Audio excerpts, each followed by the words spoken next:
Everyone, मैं हूं doctor Deepti और आपका मेरे यूट्यूब चैनल पे बहुत बहुत स्वागत है। भोजन करना बहुत ही महत्वपूर्ण होता है क्योंकि हमें पोषण देता है।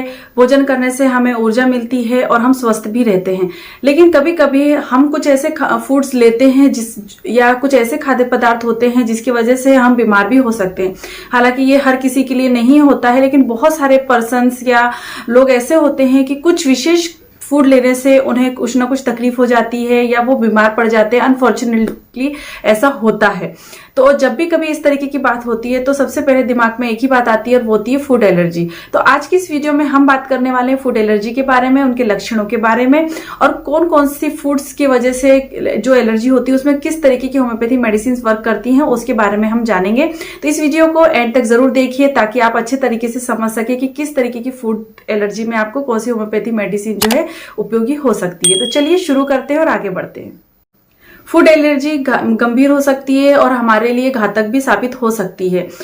कई बार इसके कुछ संकेत या लक्षण जो होते हैं वो कभी बहुत मीडियम होते हैं, लो होते हैं, जो हमें सिंपल इचिंग के रूप में समझ में आते हैं, लेकिन कभी कभी बहुत ज्यादा घातक भी हो जाते हैं। तो हमें उस चीज को समझने की जरूरत होती है कि कौन से फूड से हमें किस तरीके की एलर्जी हो रही है।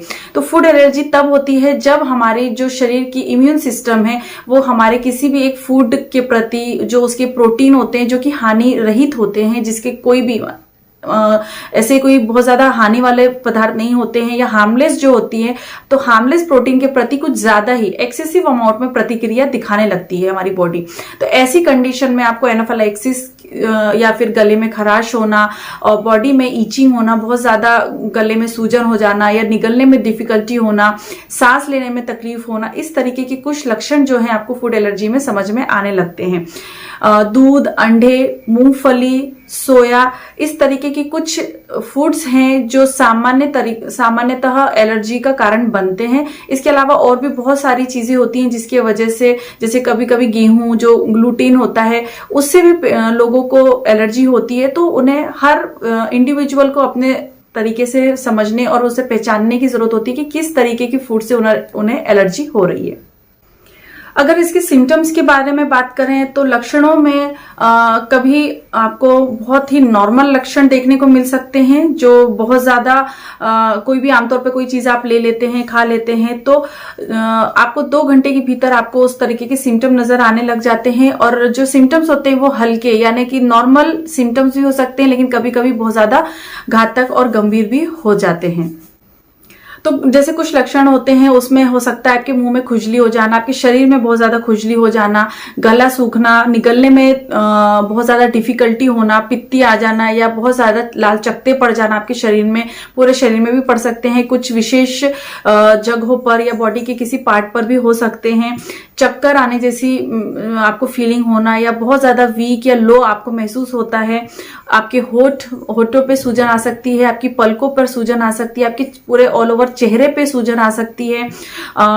निकलने में जैसे कि मैंने बताया कठिनाई होती है, आवाज जो है आपकी भारी हो जाती है, कर्कश आवाज निकलने लगती है। साथ ही साथ कुछ ऐसी फूड आप ले लेते हैं तो उसके तुरंत बाद आपको पेट में दर्द होने लगता है, उल्टी जैसा महसूस होता है, कभी कभी आप उल्टी कर भी देते हैं, दस्त लग जाते हैं, बहुत ज्यादा डायरिया जैसे सिम्टम्स हो जाते हैं, खांसी हो जाती है, घबराहट होती है या सांस लेने में कठिनाई भी हो सकती है। तो इस तरीके के लक्षण जो है फूड एलर्जी में सामान्यतः देखने को मिलते हैं। इसके अलावा और भी सिम्टम्स हो सकते हैं, लेकिन ये कॉमन सिम्टम्स होते हैं जो आपको फूड एलर्जी में सामान्यतः देखने को मिल जाते हैं। कॉमन ऐसे कौन से फूड होंगे जिसकी वजह से आपको फूड एलर्जी जो है देखने को मिल सकती है? तो दूध, अंडे, सोया, मूंगफली, गेहूं, झींगा मछली, टी नट्स जो होते हैं या फिर अखरोट जैसे या काजू जो होते हैं वो हो गया। इसके अलावा झींगा मछली हो गई, फिश जो सी फूड्स होते हैं नॉर्मली उन चीजों से, गेहूं से हो सकता है। तो इस तरीके के कुछ फूड होते हैं जिसकी वजह से आपको एलर्जी जो है सामान्यतः देखने को मिल जाती है। बढ़ते हैं होम्योपैथिक ट्रीटमेंट की तरफ। तो अलग अलग फूड के हिसाब से कुछ होम्योपैथी मेडिसिन जो है वो यूज की जाती हैं। तो सबसे पहले जैसे एग्स या अंडे से आपको एलर्जी हो जाती है तो ऐसी कंडीशन में आपको सल्फर 200 की सिंगल डोज आपको लेनी है। 15 दिन में सिर्फ एक बार सिंगल डोज लेनी है और कार्बोवेज की 30 पावर आपको लेना है। अंडे की एलर्जी में ये मेडिसिन जो है काफी ज्यादा अच्छी मानी जाती है। सेल फिश की अगर एलर्जी आपको हो जाती है तो वैसी कंडीशन में आपको अर्टिका यूरेंस जो मेडिसिन होती है उसे आप 30 पावर में ले सकते हैं। दिन में 2 से 3 बार लेने से आपको बेनिफिट देखने को मिल जाते हैं। इसी तरह से अगर आपको फिश की एलर्जी होती है तो वहां पर आपको काली सल्फ मेडिसिन जो है उसे 30 पावर में लेना है और फ्लोरिक एसिड मेडिसिन को भी 30 पावर में लेना है। आप चाहें तो ये दोनों मेडिसिन का कॉम्बिनेशन बनाकर भी इसका इस्तेमाल कर सकते हैं या अलग अलग भी आप ले सकते हैं। अच्छा, जितनी भी मेडिसिन मैं बता रही हूँ उसे 30 पावर में लेना है और अगर 200 पावर में आप ले रहे हैं, जो मैं स्पेसिफिक बताऊंगी, उसकी सिंगल डोज आपको सिर्फ 15 दिन में लेनी है और जो 30 पावर में मैं बता रही हूँ वो दिन में 2 से 3 बार लेना सफिशियंट होता है। तो मैं हर मेडिसिन को इस तरीके से नहीं बताऊंगी, बस किस फूड में आपको कौन सी मेडिसिन लेनी है और कितने पावर में लेनी है वो मैं आपको एक्सप्लेन कर रही हूँ।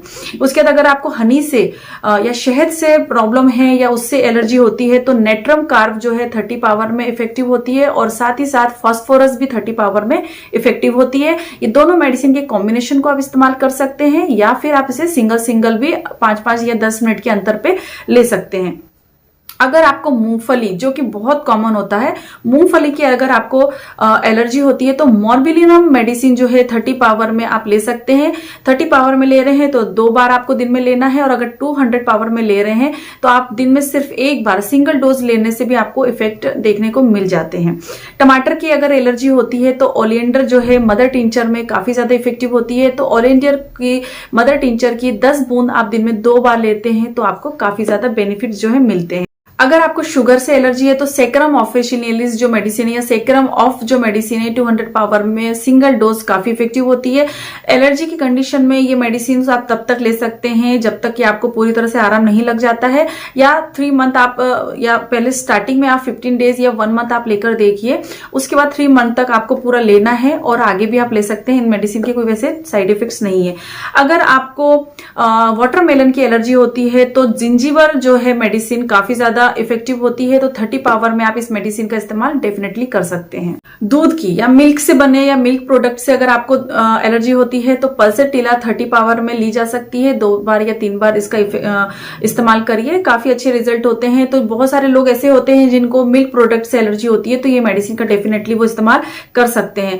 गेहूं की या ग्लूटेन फ्री, बहुत बार आपने सुना होगा कि फूड लेते हैं बहुत सारे लोग, तो अगर गेहूं की अगर आपको एलर्जी होती है तो सोराइनम मेडिसिन 200 पावर में सिंगल डोज लेने से आपको बहुत अच्छे रिजल्ट देखने को मिलते हैं। तो गेहूं भी एक बहुत कॉमन प्रोडक्ट है जिसकी एलर्जी बहुत सारे लोगों में आज के टाइम पे देखने को मिल रही है, तो ये मेडिसिन इफेक्टिव होती है।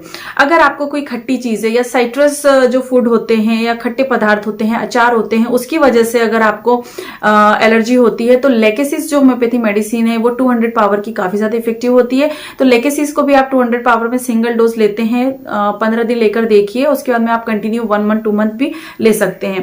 प्याज से अगर आपको एलर्जी होती है तो थूजा जो मेडिसिन है काफी अच्छी होती है, 30 पावर में आप इस मेडिसिन को ले सकते हैं। तो अनियन की एलर्जी पर आप ये मेडिसिन को इस्तेमाल जरूर करिए।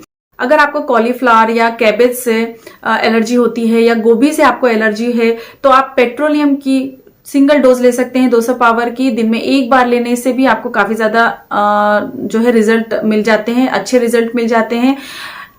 बहुत सारे लोगों को पता भी नहीं चल पाता है कि उनको किस पदार्थ से या किस फूड से एलर्जी होती है। तो ऐसे लोग जो जिनको अभी तक पता नहीं है कि उनको किस चीज से या किस फूड से एलर्जी हो रही है तो वो सिंगल एक मेडिसिन का इस्तेमाल कर सकते हैं, नेट्रम कार्बोनिकम। ये 30 पावर में लेने से इफेक्टिव होती है। तो नेट्रम कार्बोनिकम एक ऐसी मेडिसिन है जो बहुत सारे फूड्स एलर्जी में इस्तेमाल की जाती है। तो नेट्रम कार्ब जो है ऐसी कंडीशन में जब आपको बिल्कुल भी पता नहीं है कि आपको किस वजह से एलर्जी हो रही है तो आप इस मेडिसिन का इस्तेमाल दिन में 2 बार कर सकते हैं। दूध से एलर्जी में भी ये मेडिसिन जो है काफी ज्यादा इफेक्टिव होती है। तो इस तरीके से कुछ ऐसे फूड्स थे जिनकी एलर्जी की वजह से अगर आपको सिम्टम्स होते हैं तो आप इन मेडिसिन का सिम्टम वाइज या सिम्टोमेटिकली आप इन मेडिसिन का इस्तेमाल डेफिनेटली कर सकते हैं। अब मैं हर अपनी वीडियो में बताती हूँ कि कोई भी मेडिसिन आपको विदाउट डॉक्टर की परमिशन के नहीं लेनी है, तो ये हर बार आपको अप्लाई होता ही है। विदाउट डॉक्टर परमिशन आपको खुद से कोई भी मेडिसिन नहीं लेनी है।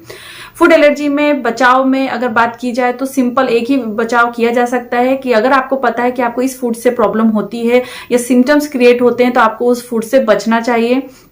बाहर अगर आप खा रहे हैं तो वहां पर भी आपको इस बात की श्योरिटी या आपको ये चीज श्योर कर लेना चाहिए कि कहीं उस फूड में आपको जिस चीज से या फूड से एलर्जी है वो चीज मिली हुई तो नहीं है। तो इतना आपको प्रिकॉशन लेकर चलना होता है। बाकी आप मेडिसिन से भी कर सकते हैं, और एलर्जी की जो चीजें होती हैं अगर गंभीर नहीं है तो थोड़े बहुत सिम्टम है तो ठीक है, लेकिन अगर बहुत ज्यादा घातक है तो आपको तो उस फूड से डेफिनेटली बचना ही चाहिए। साथ में आप मेडिकेशन का भी इस्तेमाल कर सकते हैं। तो होपफुली आपको आज की वीडियो पसंद आई होगी। यदि अच्छी लगी तो लाइक शेयर करना बिल्कुल मत भूलिए, और इसी तरह मैं अच्छी अच्छी नॉलेजेबल वीडियोस के साथ मैं आती रहती हूँ। इसके बाद मिलेंगे नेक्स्ट वीडियो में, तब तक के लिए बाय बाय। अपना ध्यान रखें, खुश रहें, धन्यवाद।